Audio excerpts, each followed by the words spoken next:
is a fumble.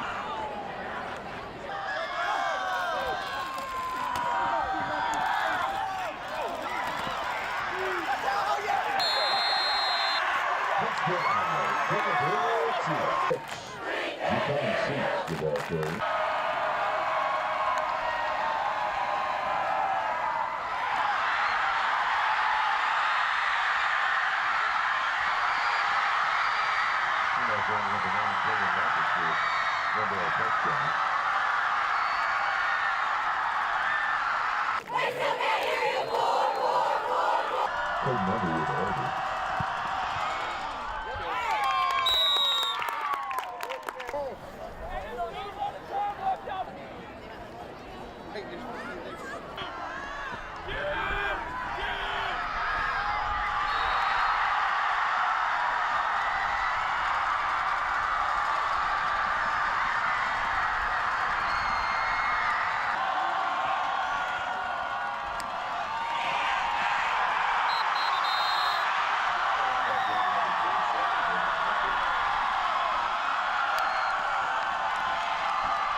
There's a fumble on the play. Recovered by the Kickapoo Chiefs.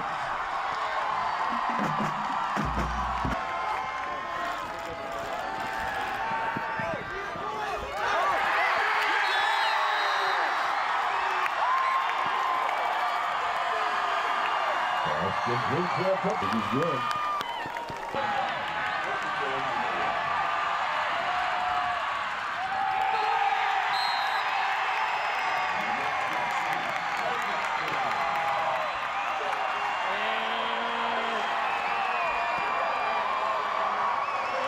$14-10, kind of momentum feels like it's on their side, and then you kind of seize control of the game. What changed?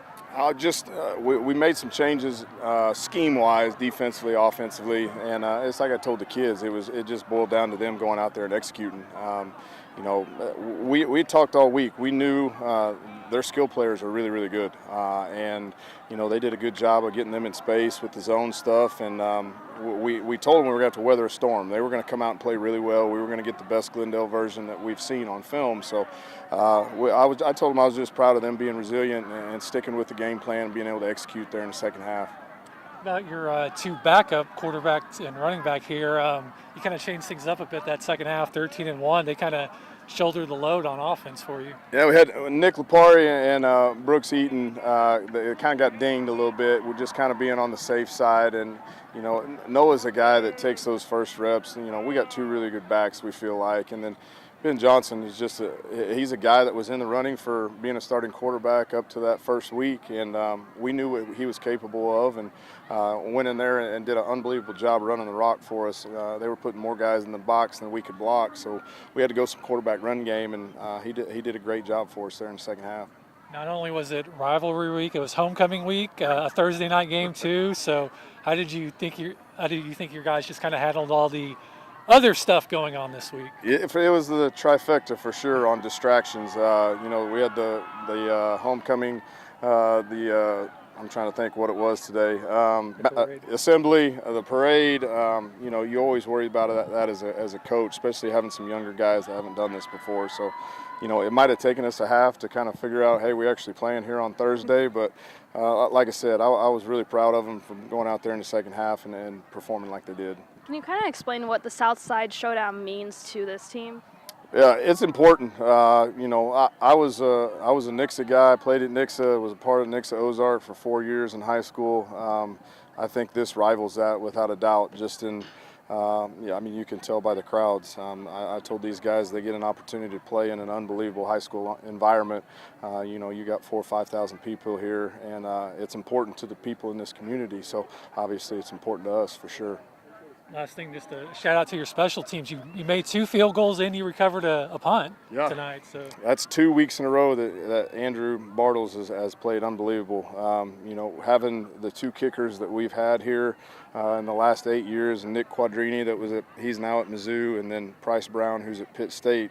Those guys were huge weapons for us, and we knew he just needed a little bit of time back there as a punter, and then he's made, you know, three for 3 on field goals in the last 2 weeks and had some unbelievable punts for us. So came up big without a doubt. You have a deficit against your rivals, and from there you guys just kind of seized control. What happened? You know, we went in at halftime. We knew we were confident. We knew what we had to do. We had a really good week of practice, and we were just ready to come out here and execute. Yeah, I think during this whole week of practice, we were really like physical throughout. Well, not physical, but like mentally ready for this. And you know, I think during halftime, you know, we were excited to come back out, score. We knew the kind of players we had in this team, and yeah, we were ready. So the second half there, both of you got maybe a little more action than you would have expected. You're suddenly the go-to guys on offense. How did you just kind of embrace that challenge with your starters kind of out? Yeah, really, that just goes back to practice. You know, we go out practice. We know what we got to do. We got to be ready at any time. You know, any snap it can come. Yeah, I think both me and him know what we're both capable of. You know, how physical we are. You know, how elusive we can be. So yeah, I think we knew what we had. You like those quarterback runs, don't Yes, you? sir. I mean, just tell me Yes, about sir. the play calling, and you were the guy, so you had an extra blocker in front of you all the time. Yes, sir. So Yes, sir. About that offense there. Last year, I played a little bit of JV running back, so I was kind of used to running behind some big line, so I was ready. 3 years in a row now, you guys have beaten Glendale. What does that mean? And there was a lot of stuff happening this week. It was homecoming week, it was Glendale week, and you get to play on Thursday night too. What was this week like? It means a lot. You know, we know we're rivals. We know a lot of people are coming out here to watch, and it just comes down. Good week of practice, being able to come out here and be ready. Yeah, last week we had a couple of guys banged up, so we really took time to take a lot of mental practices, and I think that helped us, you know, being down, like just knowing how confident we are and who we are, and so yeah. Can you guys kind of explain to me what the Southside Showdown means to you guys, especially as a team and going into this one? Yeah, it goes back, I don't even know how long. You know, these coaches, you know, they get real into it too. It goes back really far, and so we got to know that's just part of this school pride. We got to give it our best. Yeah, I mean, for as long as I've been here, it's been real. I mean, Twitter's going crazy, Snapchat's going crazy, just all about this game. And, you know, our student section's ginormous, and every single time this game is played, you know, we have a giant just student section, and they also have a giant student section, so I think it means a lot to the city, too. The snaps and the TikTok's going to be going wild tonight after the victory, you think? Oh, yeah. Oh, yeah. The Barstool account. Hey, we know to stay off of it. Yeah. We don't get involved with it. Yeah, our coaches preach that before games that, you know, we just got to stay off social media. Nameless, faceless opponent is what Coach Thomas says, so, yeah.